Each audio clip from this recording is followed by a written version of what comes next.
देखा था अपने इन्फ्लामेशन का एक बेसिक इंट्रोडक्शन और मेनली हम लोगों ने बात की थी अपने मैकेनिज्म ऑफ इन्फ्लामेशन के बारे में। तो आज हम लोग यहाँ पे उसी सीरीज को आगे बढ़ाते हुए बात करेंगे अपने mediators of inflammation and basic principle of wound healing के बारे में। और ये हमारी पैथोफिजियोलॉजी की यूनिट 1 का लास्ट वीडियो होने वाला है और नोट्स आप लोग को कल सुबह तक डिस्क्रिप्शन बॉक्स में देखने को मिल जाएगी। बाकी आप लोग कॉपी और पेन लेके बैठ जाइए और हम लोग अपना आज का वीडियो स्टार्ट करते हैं। तो बात करें हम लोग यहाँ पे मेडिएटर्स ऑफ इन्फ्लामेशन के बारे में, तो देखो हम लोगों ने लास्ट वीडियो में क्या देखा था। जैसे कोई भी जहाँ पे हमारी इंजरी होती है, मान लेते हैं कि ये हमारी जो है इंजरी वाली सेल है, यानी इस वाली सेल में अगर हमारी इंजरी हो गई तो इंजरी में क्या होता है, हमारा बैक्टीरिया वगैरह ही तो इसके अंदर एंटर कर जाते हैं।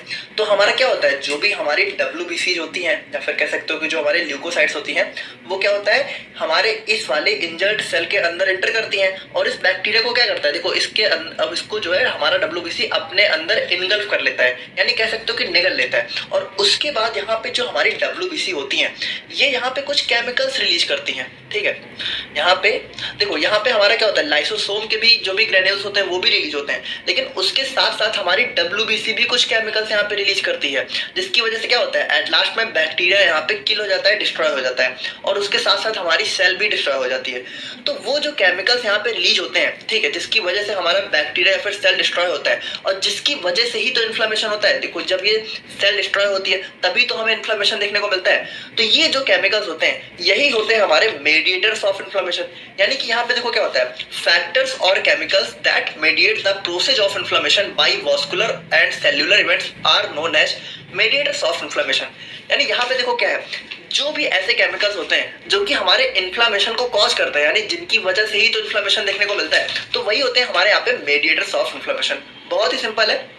अब यहाँ पे देखो, ये जो हमारे मेडिएटर्स होते हैं ये यहाँ पे दो टाइप के होते हैं। एक होता है यहाँ पे सेल डिराइव्ड, यानी कि जो सेल से डिराइव किए जाते हैं, और दूसरा होता है यहाँ पे प्लाज्मा डिराइव्ड, यानी कि जो प्लाज्मा से डिराइव किए जाते हैं। अब देखो इन सभी के बारे में काफी डिटेल में बात करेंगे, उससे पहले हम लोग थोड़ा सा देख लेते हैं अपने properties of mediators of inflammation, यानी कि जो भी हमारे मेडिएटर्स है या फिर कह सकते हो केमिकल्स हैं, उनकी क्या क्या प्रॉपर्टी वगैरह होती है। जैसे यहाँ पे बात करें तो these mediators are released either from cells और फ्रॉम प्लाज्मा प्रोटीन्स, यानी कि देखो ये सेल से भी रिलीज हो सकते हैं, प्लाज्मा प्रोटीन से भी रिलीज हो सकते हैं। अगर सेल से रिलीज हो रहे हैं तो हमारा सेल डिराइव्ड हो गया, और अगर प्लाज्मा प्रोटीन से रिलीज हो रहे हैं तो हमारा प्लाज्मा डिराइव्ड हो गया। अभी इसके बारे में काफी डिटेल में बात करेंगे। देखो एक्चुअल में होता क्या है कि ये हमारे रिलीज तो मेनली सेल से ही होते हैं। बेसिकली इनका जो एक्टिवेशन होता है, तो एक्टिवेशन अगर सेल के पास हो रहा है तो हमारा सेल डिराइव हो गया, और अगर प्लाज्मा प्रोटीन के पास हो रहा है तो हमारा प्लाज्मा डिराइव हो गया। देखो अभी इसको हम लोग देखने वाले हैं, बाकी एक बेसिक आइडिया तो आप लोग को लग ही गया होगा। अब बात करें हम लोग यहाँ पे सेकंड पॉइंट के बारे में, तो mediators are released in response to certain stimuli. देखो हम लोगों ने अपने नर्वस सिस्टम में बहुत अच्छे से देखा है कि स्टिमुलाई मतलब क्या होता है, हमारी बॉडी में जब भी कोई इंजरी या फिर कोई प्रॉब्लम होती है, तो देखो जब भी कोई इंजरी होती है तभी तो इन्फ्लेमेशन होता है। तो हमारा इसका कहने का मतलब यही है कि हमें जब भी कोई स्टिमुलाई यानी कि बाहर से कोई प्रॉब्लम होगी तभी यहाँ पे हमारा मेडिएटर्स जो है रिलीज होंगे और क्या करेंगे, इन्फ्लेमेशन को कॉज करेंगे। अब उसके बाद यहाँ पे बात करें तो mediators act on different targets, they may have similar action on different target cells और different action on different target cells. देखो यहाँ पे एक चीज समझो कि ये जो हमारे मेडिएटर्स हैं ये हमारे और कुछ नहीं बल्कि हमारे कुछ केमिकल्स होते हैं जो कि इन्फ्लेमेशन को कॉज करते हैं। तो यहाँ पे देखो इनका जो है बहुत अलग अलग सेल पे सेम एक्शन भी हो सकता है या फिर अलग अलग सेल पे जो है हमें डिफरेंट डिफरेंट एक्शन भी देखने को मिल सकता है। They may act on cells which itself produce them or on another body cells। देखो यहाँ पे क्या है कि हमारा जो भी मेडिएटर्स है उसको यहाँ पे सेल ही तो प्रोड्यूस करती है, यानी कि सेल डिराइव होते हैं। तो जो सेल इसको प्रोड्यूस कर रही है ये उस पे भी एक्ट कर सकते हैं, यानी उसके ऊपर भी अपना असर दिखा सकते हैं, या फिर दूसरे बॉडी सेल पे भी जाके अपना जो है असर दिखा सकते हैं। अब उसके बाद यहाँ पे बात करें, the common actions of mediators are increased vascular permeability, vasodilation, fever and pain. यहाँ पे देखो जो भी हमारे मेडिएटर्स है ये क्या क्या एक्शन प्रोड्यूस करते हैं, यानी इनकी वजह से क्या क्या होता है, इनकी वजह से हमारी वास्कुलर परमेबिलिटी इंक्रीज हो जाती है और उसके बाद वैसोडाइलेशन होता है। देखो यही सारी चीजें तो इन्फ्लेमेशन होती हैं। आई होप कि लास्ट वीडियो आप लोगों ने देख रखा है, वहां पे हम लोगों ने इन सबको काफी डिटेल में डिस्कस कर लिया है। तो और उसके बाद क्या होता है, हमें फीवर हो जाता है, हमें थोड़ा सा पेन होता है, इचिंग होती है और हमारा थोड़ा सा हीट फील होती है। तो वही सारी चीजें हमारे मेडिएटर्स करते हैं। देखो इन्फ्लेमेशन के जो जो साइन है वही हमारे यहाँ पे मेडिएटर्स जो है उनका एक्शन भी वही चीज होगा। अब उसके बाद यहाँ पे mediators have short life span, यानी कि देखो एक बार ये रिलीज हो जाते हैं तो ज्यादा देर तक नहीं रहते हैं। देखो इन्फ्लेमेशन हमारी बॉडी में अगर एक्यूट इन्फ्लेमेशन की बात करें तो ज्यादा टाइम तक थोड़ी रहता है, 4 से 6 घंटे या फिर मैक्सिमम 12 घंटे या फिर बहुत ज्यादा हो गया तो 24 घंटे। तो ये जो हमारे मेडिएटर्स है इनकी भी जो है लाइफ स्पैन हमारी शॉर्ट होती है, यानी ये ज्यादा देर तक एक्ट नहीं करते हैं, एक बार रिलीज हो जाते हैं थोड़ी देर तक अपना असर दिखाते हैं और उसके बाद यहाँ पे खत्म हो जाते हैं। तो अब हम लोग यहाँ पे बात करते हैं अपने classification of mediators of inflammation के बारे में। अब देखो यहाँ पे समझने वाली चीजें है ही नहीं, आप लोग को यहाँ पे याद ही करना पड़ेगा चीजों को। बाकी हम लोग थोड़ा सा इसको देख लेते हैं, जैसे कि सबसे पहले तो ये हमारे दो टाइप से क्लासिफाई होते हैं। पहला होता है सेल डिराइव्ड और दूसरा होता है प्लाज्मा डिराइव्ड। यानी कि सेल डिराइव्ड मतलब क्या है कि जो हमारे सेल से डिराइव हो रहे हैं, और प्लाज्मा डिराइव्ड मतलब क्या है कि जो भी हमारे ब्लड प्लाज्मा से डिराइव हो रहे हैं। अब इसके अंदर देखो हमारे बहुत सारे डिफरेंट टाइप्स हो जाते हैं, जैसे हमारा वैसो एक्टिव अमीन्स हो गया। अब इन सब के बारे में डिटेल में देख रहे हैं, बाकी इसके अंदर देखो जो भी चीजें हैं वो आप लोगों को थोड़ा सा याद ही करनी पड़ेगी। तो वैसो एक्टिव अमीन्स हो गया और एराकिडोनिक एसिड मेटाबोलाइट्स हो गया, लाइसोसोमल कंपोनेंट्स और प्लेटलेट एक्टिवेटिंग फैक्टर, साइटोकाइन्स और फ्री रेडिकल्स। और उसके बाद प्लाज्मा डिराइव्ड मटेरियल्स की बात करें तो यहाँ पे देखो हमारे सिस्टम होते हैं। पहला होता है काइनिन सिस्टम, दूसरा होता है क्लॉटिंग सिस्टम, थर्ड होता है फिब्रिनोलाइटिक सिस्टम एंड फोर्थ होता है हमारा यहाँ पे कॉम्प्लीमेंट सिस्टम। तो इन सबको यहाँ पे हम लोग एक एक करके डिटेल में देख लेते हैं। तो सबसे पहले हम लोग बात करें अपने सेल डिराइव्ड मेडिएटर्स के बारे में, तो हम लोगों ने ऑलरेडी देख लिया कि यहाँ पे बहुत डिफरेंट टाइप्स के सेल डिराइव्ड मेडिएटर्स होते हैं, जिसमें पहला हमारा क्या होता है वैसो एक्टिव अमीन्स। अब ये क्या होता है, they give earliest inflammatory response, यानी कि सबसे जल्दी हमारा यही जो है रिस्पॉन्स करते हैं। अब यहाँ पे ये हमारे मेनली 3 टाइप के होते हैं। देखो मेनली तो 2 ही टाइप के होते हैं, हमारा एक तीसरा भी आ जाता है, बाकी हिस्टामिन और सेरोटोनिन हमारे यहाँ पे वैसो एक्टिव अमीन्स के 2 मेजर टाइप्स हैं। अब देखो यहाँ पे कभी कभी आपसे एग्जाम में हिस्टामिन, सेरोटोनिन इन सब के ऊपर सेपरेटली क्वेश्चन पूछ लिया जा सकता है। तो देखो अगर मान लो आपसे हिस्टामिन या फिर सेरोटोनिन बहुत लॉन्ग में, देखो बहुत लॉन्ग में तो पूछा नहीं जाएगा, अगर शॉर्ट में पूछा गया तो आप लोग को क्या करना है, देखो आप लोग को इसके बारे में सारी चीजें लिख देनी है। ये सारी चीजें ही नहीं, बल्कि अभी हम लोगों ने जो भी प्रॉपर्टीज देखी मेडिएटर्स की या फिर मेडिएटर्स जो भी काम करते हैं वो सारी चीजें आप लोग को इसके अंदर एड ऑन करके लिख देनी है। थोड़ा तो यार बनाना आप लोग जानते ही हो। बाकी अगर हम लोग अपने हिस्टामिन की बेसिक प्रॉपर्टीज की बात करें तो it is stored in granules of mast cell, basophils and platelets. यानी कि जो भी हमारी डब्ल्यूबीसी होती है, यानी कि मास्ट सेल हो गया और बेसोफिल्स हो गई, और जो भी हमारी प्लेटलेट्स होती हैं उनके ग्रेन्यूल्स में हमें ये स्टोर देखने को मिलते हैं।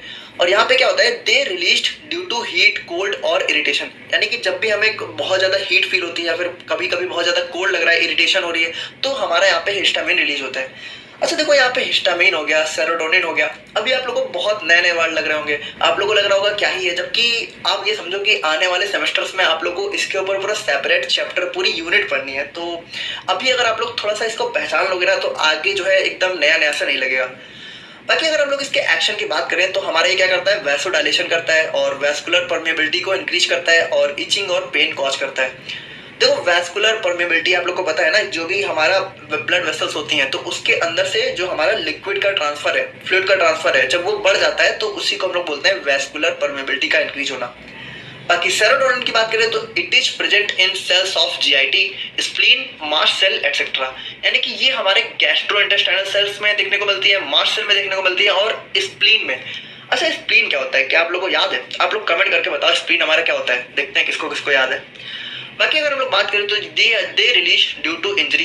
देखो ये तो बहुत ही सिंपल है, अगर हमारा इन्फ्लेमेशन हो रहा है तो इंजरी की वजह से हो रहा है, तो इंजरी की वजह से ही तो हमारा यहाँ पे सेरोटोनिन रिलीज होगा जो कि हमारा इन्फ्लेमेटरी रिस्पॉन्स कॉज करता है। अब इसके एक्शन की बात करें तो यहाँ पे same as histamine but less potent, यानी कि जो भी हमारे हिस्टामिन के एक्शन होते हैं वही हमारे सेरोटोनिन के भी होते हैं, बस ये थोड़ा सा लेस पोटेंट होते हैं, यानी कि ये ज्यादा स्ट्रॉन्ग नहीं होते हैं। अब उसके बाद हम लोग बात करें अपने न्यूरोपेप्टाइड्स की, तो यहाँ पे ये हमारी वैसो एक्टिव अमीन्स की एक अनदर क्लास होती है, बट बहुत ही रेयरली हमें जो है एक्टिव या फिर सीन देखने को मिलती है। तो अब बात करें हम लोग यहाँ पे सेकंड सेल डिराइव्ड मेडिएटर्स के बारे में, तो ये होता है हमारे यहाँ पे एराकिडोनिक एसिड मेटाबोलाइट्स। तो यहाँ पे देखो जो हमारा एराकिडोनिक एसिड है ये हमारा एक टाइप का फैटी एसिड होता है और ये हमारी जो है फॉस्फोलिपिड सेल मेम्ब्रेन, देखो सेल मेम्ब्रेन हमारी फॉस्फोलिपिड की तो बनी हुई होती है, तो ये उसी का हमारा एक कॉन्स्टिट्यूएंट होता है, यानी उसी का एक पार्ट होता है। और ये रिलीज कैसे होता है, it is release from cell membrane by phospholipases. यानी कि जब भी हमारी सेल मेम्ब्रेन यहाँ पे रप्चर होती है, डिस्ट्रॉय होती है, देखो फॉस्फोलाइपेसिस में क्या होता है, हमारी फॉस्फोलिपिड यानी कि सेल मेम्ब्रेन का थोड़ा सा कह सकते हो कि वो डिस्ट्रॉय होती है, तभी हमारे यहाँ पे रिलीज जो है हमें देखने को मिलता है। अब उसके बाद हम लोग बात करें तो prostaglandin is major arachidonic acid metabolite. देखो प्रोस्टाग्लैंडिन हमारा एक बहुत इंपॉर्टेंट यहाँ पे केमिकल होता है और इसके बारे में भी हमें जो है अपने आने वाले हायर क्लासेस में काफी डिटेल में बात करनी है। तो ये हमारा जो है एक मेजर एराकिडोनिक एसिड मेटाबोलाइट होता है। अब उसके बाद हम लोग बात करें अपने लाइसोसोमल कंपोनेंट्स के बारे में, तो the inflammatory cells neutrophils and monocytes contains lysosomal granules which acts as inflammatory mediators. देखो यहाँ पे ये क्या होता है, जो भी हमारी इन्फ्लेमेटरी सेल्स यानी डब्ल्यूबीसीज होती हैं, अब डब्ल्यूबीसीज हमारी बहुत टाइप की होती हैं, तो उसमें जो हमारा न्यूट्रोफिल्स और मोनोसाइट्स होते हैं, तो उसके अंदर हमें लाइसोसोमल ग्रेन्यूल्स देखने को मिलते हैं, जो कि क्या करते हैं, हमारे इन्फ्लेमेटरी मेडिएटर्स की तरह एक्ट करते हैं, यानी यही हमारे लाइसोसोमल कंपोनेंट्स होते हैं। Now they are responsible for chemotaxis, degradation of bacteria and release of collagenases. यानी कि ये क्या करते हैं, देखो कीमोटैक्सिस को कॉज करते हैं, बैक्टीरिया को यहाँ पे किल करने का काम करते हैं और हमारे कोलेजिनेसिस को भी रिलीज करते हैं, जो कि हमारा क्या करता है, मेम्ब्रेन को डैमेज करता है, हमारे जो भी हमारी ब्लड वेसल की मेम्ब्रेन होती है उसको डैमेज करता है, ताकि हमारा डब्ल्यूबीसी उसके अंदर से बाहर आ सके। देखो ये सारी चीजें हम लोगों ने काफी डिटेल में लास्ट वीडियो में डिस्कस करी है, तो आई होप कि आप लोगों ने देखी और आप लोगों को याद होगी। अब हम लोग बात करें अपने फोर टाइप की, तो ये होता है हमारे यहाँ पे platelet activating factor. It is release from basophils, mast cell, endothelium and platelets. यानी कि जो भी हमारी बेसोफिल्स होती हैं, मास्ट सेल होती हैं और हमारा जो भी एंडोथेलियल टिश्यू होता है और हमारा प्लेटलेट्स होता है, उनके अंदर से हमें जो है प्लेटलेट एक्टिवेटिंग फैक्टर रिलीज होते हुए देखने को मिलता है। Now it shows following action, यानी कि ये देखो क्या क्या एक्शन कॉज करता है, हमारा वास्कुलर परमेबिलिटी को इंक्रीज करता है। देखो एक चीज आप लोग समझो, जो जो चीजें हमारे इन्फ्लेमेशन में होती हैं वही सारी चीजें हमें एक्शन में देखने को मिलेंगी। हमारे इन्फ्लेमेशन में क्या होता है, वास्कुलर परमेबिलिटी इंक्रीज होती है और वैसोडाइलेशन होता है, ठीक है। और एडेशन मतलब क्या है, जो हमारी डब्ल्यूबीसी हमारे ब्लड वेसल की मेम्ब्रेन पे जाके चिपकती है, उसी को तो बोलते हैं एडेशन। तो एडेशन को भी हमारा ये कॉज करता है और उसके बाद हमारा कीमोटैक्सिस में भी बहुत ज्यादा हेल्पफुल होता है। अब बात करें हम लोग यहाँ पे अपने फिफ्थ टाइप्स यानी कि साइटोकाइन्स के बारे में, तो cytokines are polypeptide substances produced by activated lymphocytes and activated monocytes. यहाँ पे देखो जो हमारे मोनोसाइट्स और लिम्फोसाइट्स होते हैं, ये भी हमारे डब्ल्यूबीसी का एक टाइप है और जब ये एक्टिवेटेड फॉर्म में होते हैं तो उनके अंदर से ही हमें जो है साइटोकाइन्स रिलीज होते हुए देखने को मिलता है। अब इसके मेजर फंक्शंस की बात करें तो हमारा जो भी एडेशन होता है और वैसोडाइलेशन होता है वो हमारा साइटोकाइन्स के थ्रू देखने को मिलता है। और एट लास्ट में हम लोग बात करें अपने oxygen metabolites and nitric oxide के बारे में, तो जो हमारा ऑक्सीजन डिराइव्ड मेटाबोलाइट्स होते हैं, ये हमारे क्या होता है, एक्टिवेटेड न्यूट्रोफिल्स और माइक्रोफेजेस से रिलीज होते हैं and plays major role in increasing vascular permeability, और जो हमारी वास्कुलर परमेबिलिटी है उसको इंक्रीज करने का काम करते हैं। देखो न्यूट्रोफिल्स, माइक्रोफेजेस, लिम्फोसाइट्स, मोनोसाइट्स, ये सब क्या है, ये सब हमारे डब्ल्यूबीसी यानी व्हाइट ब्लड सेल्स का ही एक टाइप है, ठीक है। तो इसको बिल्कुल आप लोग दिमाग में रखना। बाकी हम लोग बात करें तो हमारा जो नाइट्रिक एसिड है इज रिस्पॉन्सिबल फॉर वैसोडाइलेशन। ये हमारा क्या करता है, वैसोडाइलेशन को कॉज करता है। तो ये थे हमारे यहाँ पे सेल डिराइव्ड मेडिएटर्स। अब हम लोग बात करते हैं अपने प्लाज्मा डिराइव्ड मेडिएटर्स के बारे में। तो बात करें हम लोग यहाँ पे अपने प्लाज्मा डिराइव्ड मेडिएटर्स के बारे में, तो these mediators are derived from activation and interaction of 4 interlinked system, kinin, clotting, fibrinolytic and complement. यहाँ पे देखो ये जो हमारे मेडिएटर्स हैं ये हमारे कैसे ड्राइव होते हैं, ये हमारे ड्राइव होते हैं जब हमारे यहाँ पे 4 इंटरलिंक सिस्टम, जो कि कौन कौन से होते हैं, काइनिन, क्लॉटिंग, फिब्रिनोलाइटिक और कॉम्प्लीमेंट। तो जब इनका यहाँ पे एक्टिवेशन होता है और इंटरेक्शन होता है इन चारों सिस्टम का, तो उसी से हमारे प्लाज्मा डिराइव्ड मेडिएटर्स जो है डिराइव्ड होते हैं। अब इसमें हम लोग सबसे पहले बात करें अपने काइनिन सिस्टम के बारे में, तो यहाँ पे क्या होता है, this system is activated bye 12th A factor that generates bradykinin. अब देखो अगर आप लोगों को थोड़ा फैक्टर वगैरह के बारे में डिटेल में जानना है तो आप यहाँ पे हीमोस्टेसिस वाला लेक्चर देख सकते हो। बाकी अगर देखा है तो आप लोगों को थोड़ा बहुत तो पता भी होगा कि हमारे कुछ फैक्टर्स होते हैं हमारी बॉडी के अंदर जो कि एक्टिवेट होते हैं। तो यहाँ पे जो हमारा 12th फैक्टर होता है वो जब एक्टिवेट होता है तो हमारा काइनिन सिस्टम यहाँ पे जनरेट होता है, जो कि क्या जनरेट करता है, हमारा ब्रैडीकाइनिन। और ब्रैडीकाइनिन क्या करता है, ब्रैडीकाइनिन सोज फॉलोइंग एक्शंस, यानी कि ये हमारी इन्फ्लेमेशन में ये सारी चीजें जैसे कि हमारा स्मूथ मसल का कॉन्ट्रैक्शन हो गया और वैसोडाइलेशन हो गया और इंक्रीज्ड वास्कुलर परमेबिलिटी, तो ये सारी चीजें हमें जो है ब्रैडीकाइनिन के थ्रू देखने को मिलती हैं। अब बात करें हम लोग यहाँ पे अपने सेकंड टाइप की, तो ये हमारा हो गया क्लॉटिंग सिस्टम। तो ये हमारा क्या होता है, अब देखो ये हमारा बिल्कुल ब्लड क्लॉटिंग वाला ही है। This system is also activated by factor 12। देखो ये भी हमारा 12th फैक्टर से ही एक्टिवेट होता है। देखो जहाँ पे जब भी किसी फैक्टर के आगे ए लग जाता है तो इसका मतलब है वो फैक्टर यहाँ पे एक्टिवेट हो चुका है। ए मतलब एक्टिवेट है ना। That generates fibrinogen which further forms fibrin. तो हम लोगों ने ब्लड क्लॉटिंग में बहुत अच्छे से देखा है कि एट लास्ट में उसमें क्या होता है, हमारा फिब्रिन्स का फॉर्मेशन होता है। और यहाँ पे क्या होता है, दे सोच फॉलोइंग एक्शन। अब देखो जो हमारा क्लॉटिंग सिस्टम है वो उसका ब्लड क्लॉटिंग में अलग अलग रोल है, ठीक है, और यहाँ पे इन्फ्लामेशन में उसका एक अलग रोल है। तो इन्फ्लामेशन में देखो इसका क्या रोल है, इन्फ्लामेशन में हमारे वैस्कुलर परमेबिलिटी को इंक्रीज करता है और कीमोटैक्सिस में भी हेल्प करता है।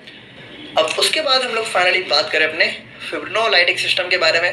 तो this system is activated by plasminogen activator, यानी कि ये हमारे प्लाज्मिनोजेन एक्टिवेटर से एक्टिवेट होता है।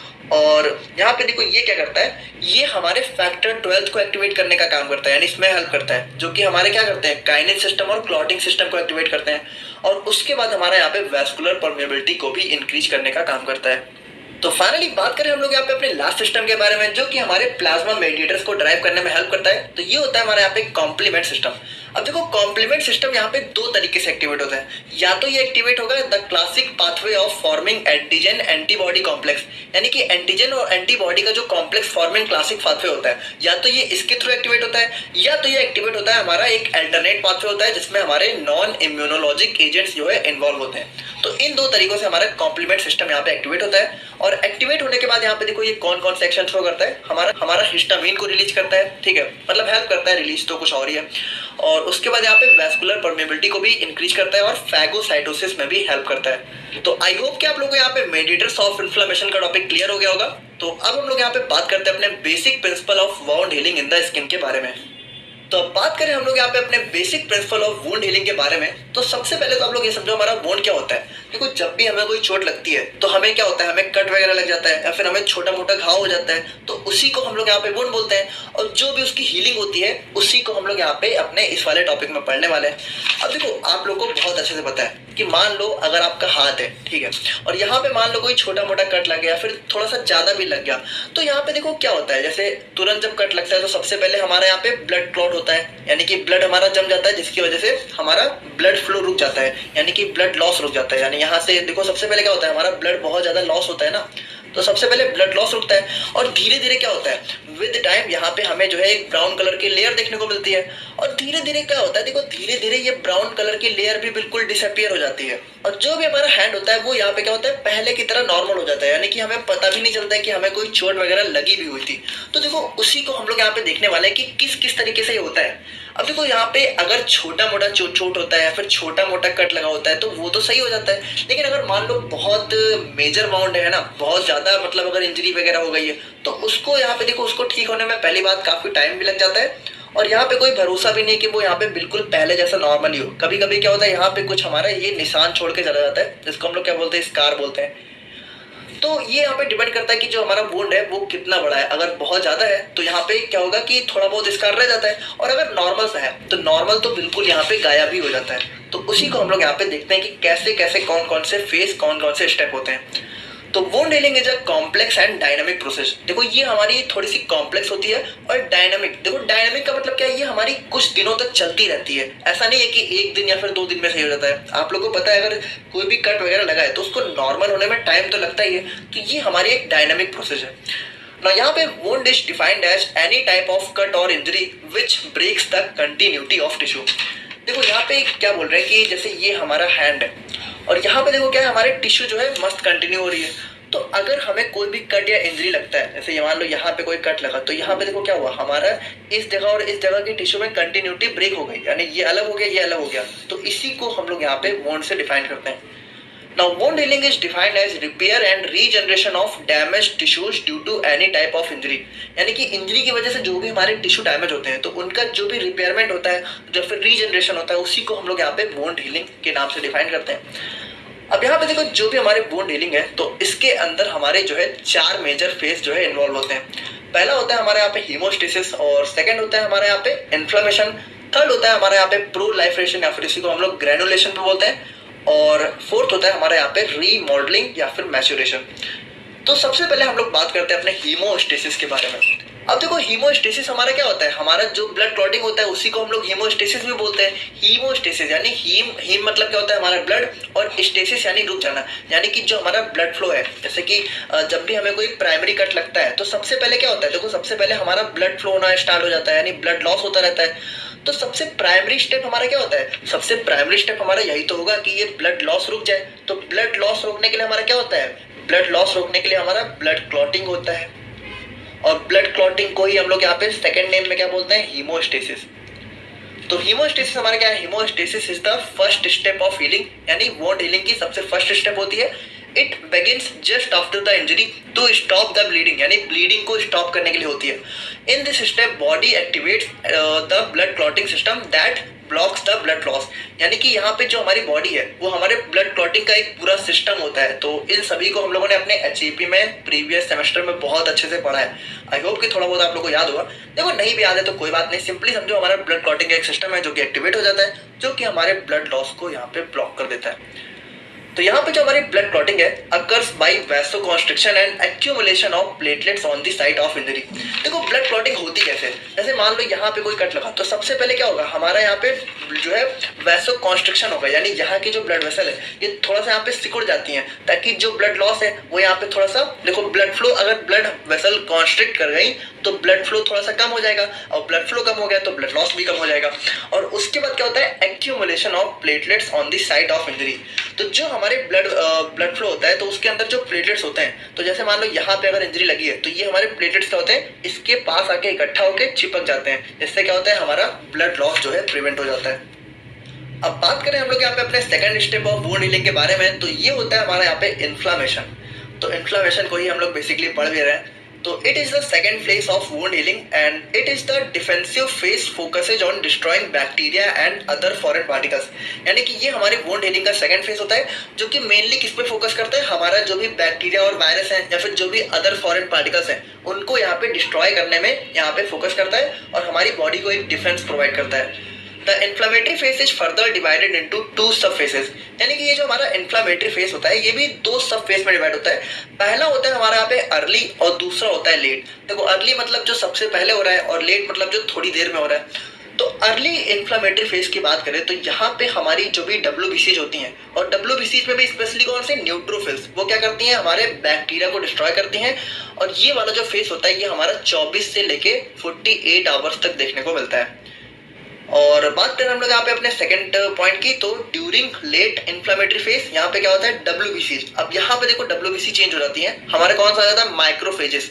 तो ये यहाँ पे क्या करते हैं? Continue destroying bacteria and clearing debris.